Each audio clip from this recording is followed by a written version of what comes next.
प्रिय विद्यार्थियों, आज हम एक प्रयोग का स्टडी कर रहे हैं। इसको इस पेंडेमिक, इस कोरोना काल में आप लैब में आने में असमर्थ हो, इसलिए आप इस प्रयोग को ज़रूर पढ़ें और अपना रिकॉर्ड भी बना लें। रिकॉर्ड में इसकी मेंशन कर लें। आप जब भी लैब खुलेगी तो ये प्रयोग आप प्रैक्टिकली भी आके कर सकते हैं। इसमें बेंडिंग ऑफ बीम यानी बंकन विधि से यंग प्रत्यास्थ ज्ञात करना किसी छड़ का, यही इसमें करना है अध्ययन। आगे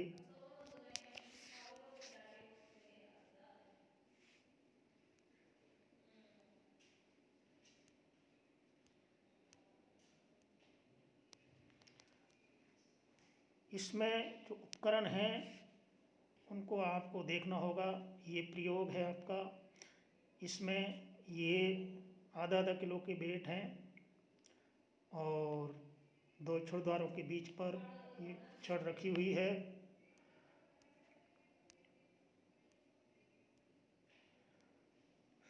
हाँ, ये प्रयोग जिसमें आवश्यक उपकरण आपको प्रदर्शित किए हुए हैं, जिसमें आधा किलो के ये गोल गोल बाट रखे हुए हैं और इस पर छुड़द्वारों पर ये छड़ रखी हुई है और इसके ऊपर ये स्फेरोमीटर है।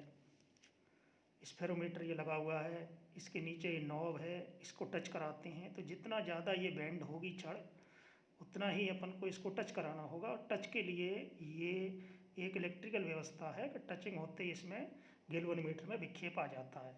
वो अभी सर्किट जोड़ा नहीं है, लेकिन उसमें आप विक्षेप देख सकते हैं। जैसे ये टच करेगा तो इसको हम एक सर्किट बना करके सीरीज में इस गैल्वेनोमीटर को जोड़ देंगे तो आपका गैल्वेनोमीटर है। इधर ये सप्लाई है 2 वोल्ट 3 वोल्ट जो भी आप रखना चाहो। मिनिमम वोल्ट पर केवल ये घूमने के लिए चाहिए तो 1 वोल्ट भी काफ़ी है।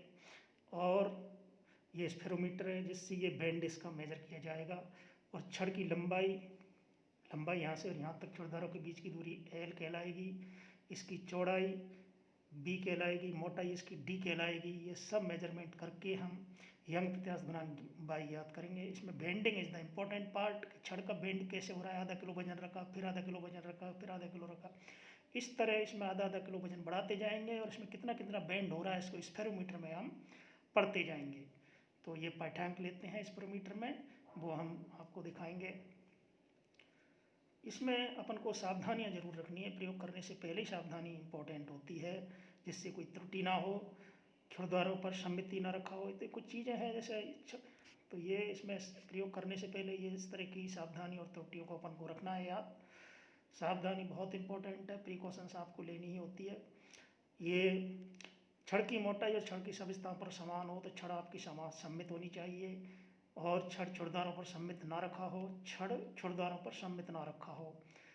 स्फेरोमीटर तथा छड़ पतंग लेते समय सह स्पर्श ना करता हो, मतलब स्वयं से ये टच नहीं होना चाहिए। छड़ में भार मध्य में न लटकाया गया हो। छड़ जो आपकी छड़ लटकाई हुई हो मध्य में लटकानी है।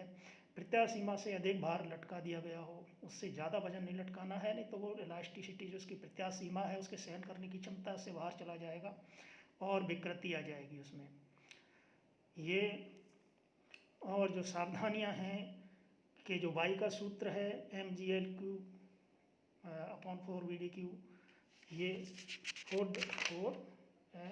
mgl³ जो डेल्टा अवनमन के लिए या वाई के लिए जो फॉर्मूला है यंग प्रत्यास्थ गुणांक वाई के लिए mgl³ 4 डेल्टा BD³। डेल्टा यहाँ पर अवनमन है, उसमें D त्रिघात में है BD³।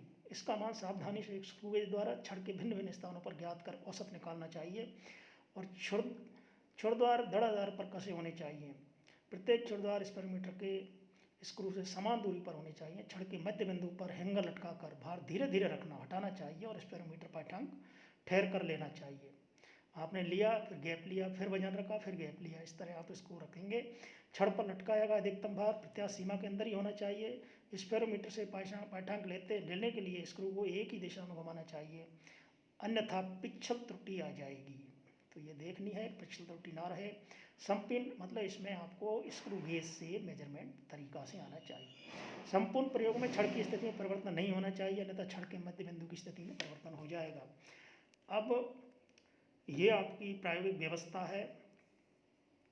इसमें ये स्फेरोमीटर है जिसके नीचे ये हैंगर लटके हुए हैं और ये इस तरह की व्यवस्था हम इसमें इधर इस छड़ को जोड़ देते हैं, छड़ के टच करती हुई, और दूसरा पार्ट हम इसमें यहाँ जोड़ देते हैं इसके स्टैंड बैग।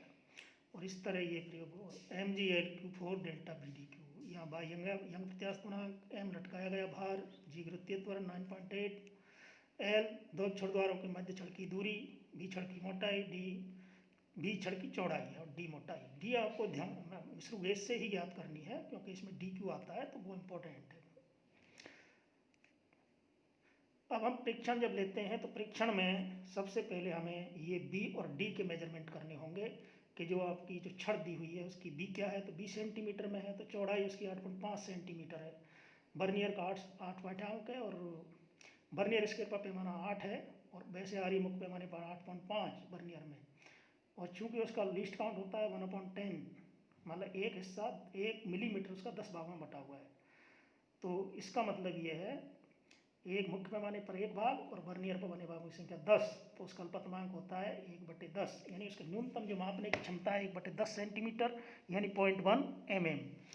तो ये जो 8 आया है बर्नियर का पाठ्यांक 8 है और इसको हम 0.8 यानी 8 इससे अल्पतमांक से गुना करो तो 0.8 हो जाएगा, और 2.5 है, या इसको हम मिलीमीटर में लिखना चाहें तो मिलीमीटर में लिख लें। 2.5 और 0.8 मिला करके जो भी वैल्यू आएगी, यहाँ पर ये गलत वैल्यू नज़र आ रही है तो ये आपको, या हम कहें इसको 25 मिलीमीटर और 8 मिलीमीटर, 25 8.1 मिलीमीटर, ये 8 सेंटीमीटर है, हाँ ये सेंटीमीटर है 2.5, तो मिलीमीटर हो गए 25, तो सेंटीमीटर में लिखना है तो 2.5 प्लस 0.8 आएगा इसमें, ये एरर है इसके अंदर, ठीक करें। और दूसरा स्क्रू गेज, ये स्क्रू गेज का जो पाठ्यांक है ऐसे ही वो ले लेंगे मुख्य पैमाने पर बर्नियर पर, इसमें भी लिस्ट काउंट देखना है उसका कि 1 mm है वो 100 भागों में बटा होता है, तो 1/100 मुख्य पैमाने पर 1 भाग और बर्नियर पर 100, तो 1/100 0.01 mm। तो mm में ये पाठ्यांक हमें लेना होगा, तो ये mm इसमें लिख देंगे हम पाठ्यांक, तो ये और 2 बार लिया है तो 2 का बार औसत कर लेंगे उसका।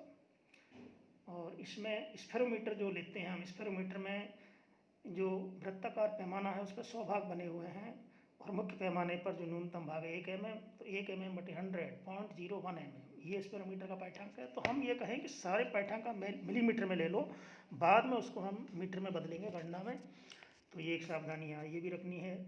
और दूसरा ये जो क्रमांक हम जो रीडिंग ले रहे हैं, भार लटकाने आधा किलो लटकाया उस टाइम उसमें मुख्य स्केल पर क्या पाठ्यांक आया, वृत्ताकार पे कितने खाने आए वो लिख करके, और अल्पतमांक से वृत्ताकार वाले उसको पाठ्यांक मल्टीप्लाई करो, इसमें मैन वाले में जोड़ दो, इस तरह हम ये रीडिंग ले लेंगे। और इसका फिर इसके बाद हम इसका ग्राफ खींचते हैं, इधर तो ले लेते हैं M x एक्सिस पे और अवनमन जो है Z y एक्सिस पे लेते हैं, तो ये जो स्लोप इसका आएगा इधर M और इधर डेल्टा, तो M/डेल्टा स्लोप से मिल जाएगा, ये आपको ये ग्राफ में दिखा रखा है, ये आप कैलकुलेट करें। और ये सब गणना इसमें फिर ये Mg ये सब की वैल्यू M/डेल्टा की वैल्यू तो आप ग्राफ से रखें और LQ/4VD की वैल्यू आपके उनसे ऑब्जर्वेशन से रख करके उसको सॉल्व करें, तो ये जो मान आ रहा है 15.6 10⁻11, यानी ये लगभग जो प्रमाणिक मान है 21 × 10⁻10 और ये 15, तो कुछ त्रुटि है, त्रुटि के कारण होते हैं एक्सपेरिमेंट में हमेशा त्रुटि रहती हैं, इसलिए त्रुटि का कोई मायने नहीं है, आपको व्यवस्था आनी चाहिए। और इस तरह ये प्रयोग होता है, इसमें यंग प्रत्यास्थ गुणांक का मान ज्ञात होता है, लेकिन यहाँ पर हम आपको डिस्कशन के लिए कुछ क्वेश्चन छोड़ रहे हैं। तो ये क्वेश्चन है कि प्रत्यास्थ सीमा से आप क्या समझते हैं, प्रत्यास्थता क्या होती है, क्या मात्रक है इसकी, तो ये आप सब इसको पढ़ें और इसकी स्टडी करें। और इसके बाद बंकन तल क्या होता है, उदासीन तल क्या होता है, कैंटिलीवर, प्रतिबल, यंग प्रत्यास्थ गुणांक, ये सारे पॉइंट हैं आपको। इस तरह जो क्वेश्चन है उनके सारे आंसर, ये क्वेश्चन आंसर की श्रृंखला है, इसको आप पढ़ सकते हैं और इसको हम आपको PDF के रूप में भी उपलब्ध करा देंगे, तो ये आपका एक प्रयोग कंप्लीट होता है, तो आप लाभान्वित होंगे और अपना रिकॉर्ड तैयार करेंगे। थैंक्स।